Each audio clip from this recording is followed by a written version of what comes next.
کوشش کی جائے کہ سب مل کر اپنے ووٹ کو بٹنے سے بچاتے ہوئے اور اس کی طاقت کو تسلیم کراتے ہوئے ملک میں صورتحال کو بدلیں اور ایک تھرڈ فرنٹ کو لائیں.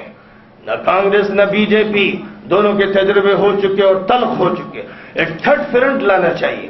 میرے پاس کچھ حضرات جن کا تعلق آپ سے عام آدمی پارٹی سے تھا آئے لکھنؤ میں، ان سے ملاقات ہوئی کہ بھائی ہم لوگ کوشش کر رہے ہیں، آپ بھی اس میں ہماری مدد کیجئے. میں نے کہا بالکل میں مدد کے لیے حاضر ہوں. اگر آپ کی کوشش انصاف کے لیے ہے، عدل کے لیے ہے، انسانیت کے لیے ہے، عام آدمی کے حقوق کے لیے ہے، غریب اور امیر کے فرق کو ختم کرنے کے لیے ہے، جھگی جھوپڑی میں جو رہ رہے ہیں ان کو گھر دینے کے لیے ہے، بھوکے کو کھانا دینے اور ننگے کو کپڑا دینے کے لیے ہے، اگر اس کے لیے ہے تو ہم سب ساتھ ہیں. اور اس کے بعد پھر دلی میں جب کامیابی اس پارٹی نے حاصل کی تو ہم نے مبارکباد کا خط کیجریوال صاحب کو لکھا کہ ہم آپ کو مبارکباد دیتے ہیں کہ آپ نے کم از کم دلی میں کامیابی حاصل کی. پورے ملک میں اس تجربے کو کرنا چاہیے.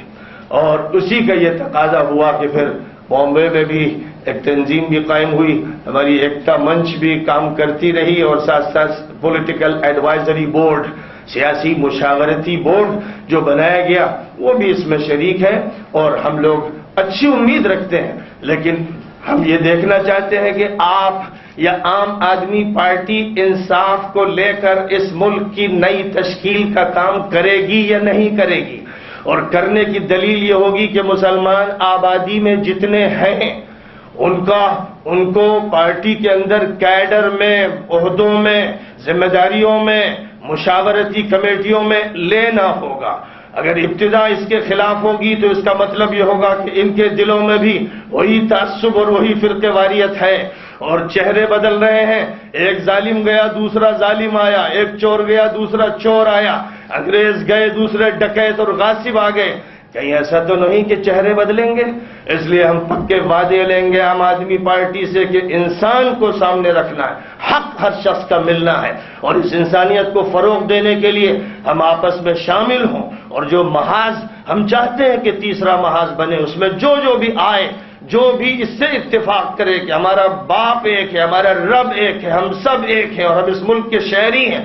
ہم یہاں امن چاہتے ہیں، ہم یہاں سلامتی چاہتے ہیں، ہم یہاں اتحاد چاہتے ہیں، ہم یہاں محبت چاہتے ہیں، ہم یہاں سب کے اندر اخوت اور برادرانہ تعلق چاہتے ہیں. ہم ظالم و مظلوم کو کی تقسیم ختم کرنا چاہتے ہیں، ہم حاکم و محکوم کی تقسیم ختم کرنا چاہتے ہیں.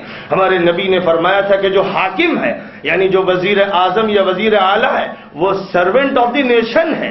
فرمایا تھا وہ خادم ہوتا ہے. وہ گدی پہ بیٹھ کے سمجھے کہ میں بہت اونچی چیز بن گیا ہوں تو دھوکہ ہے، وہ دھوکے میں ہے، وہ خود دوسروں کو دھوکے میں ڈال رہا ہے. اس لیے اسے سمجھنا چاہیے کہ میں سرونٹ ہوں. اور اسی کا یہ نتیجہ تھا کہ نبی پاک علیہ الصلوۃ والسلام کے گھر میں خشک روٹی کھائی جاتی تھی اور کبھی 2 مہینے ایسے گزرے کہ چولہا نہیں جلا. جب تک سب کو سالن نہیں ملے گا تو وہ حاکم یا وہ ایڈمنسٹریٹر بھی کھانا نہیں کھائے گا. جب سب کو ملے گا تب کھائے گا. سب ایک سالن کھاتے ہیں تو اس کے دسترخوان پر بھی ایک سالن ہوگا. اور جب تک سب کو قاعدے کا مکان نہیں ملے گا اسے بھی مکان لینے کا حق نہیں.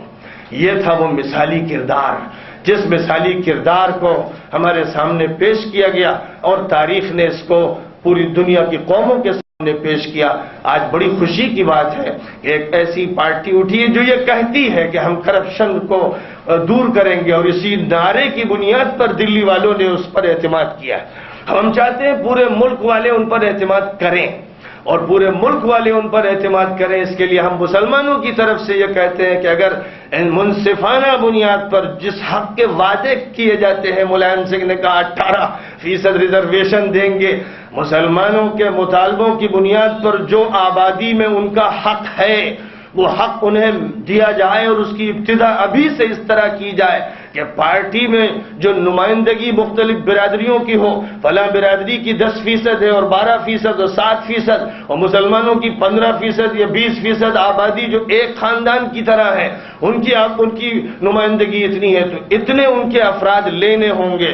اگر سینکڑوں برادریوں کے آپ نے اتنے افراد لیے تو اس مسلم برادری کے بھی افراد اتنے لینے ہوں گے. بنیادی طور پر ذمہ داروں کے اندر کہ یہ صاف معلوم ہو کہ واقعی انصاف کے ساتھ یہ پارٹی اب ملک کی قسمت بدلنے کے لیے آگے بڑھ رہی ہے. تو میں آپ کو یقین دلاتا ہوں کہ 100% مسلمان آپ کے ساتھ ہوگا اور جو بھی اس میں شامل ہوں گے، ظاہر ہے کہ ہمارا تو آپشن کھلا ہوا ہے کہ بھئی ہم تو ایک محاذ بنانا چاہتے ہیں۔ ابھی آپ ظاہر ہے کہ یو پی میں ساری سیٹوں پر نہیں لڑیں گے، پورے ملک میں بھی اور ہر صوبے میں نہیں لڑیں گے، لیکن ہم لوگ ہر صوبے میں لڑیں گے۔ یعنی ہمارے ساتھ جو پارٹیز جڑی ہوئی ہیں وہ ہر صوبے میں اپنے افراد کھڑے کریں گی، اور اس میں بھی اس بات کو ملحوظ رکھا جائے گا کہ پارلیمانی جو الیکشن ہو توازن اس میں برقرار رکھا جائے، بیلنس برقرار رکھا جائے، ذاتی نہ ہو، لوگوں کے انتخاب میں بھی ذاتی نہ ہو، لوگوں کو جو ذمہ داریاں سونپی جائیں ان میں بھی ذاتی نہ ہو۔ اگر اس بنیاد پر کام آگے بڑھتا ہے تو ہمیں یقین ہے کہ یہ پارٹی پارلیمانی الیکشن میں ویسے ہی کامیاب ہوگی جیسے دلی میں ہوئی، بلکہ اس سے زیادہ اس کو کامیابی ملے گی۔ اور یہاں مسئلہ صرف اس پارٹی کا نہیں ہے، جو بھی پارٹی یا افراد اس قافلے میں شریک ہوں گے بہت مبارک ہوگا۔ جی جناب، ارشاد۔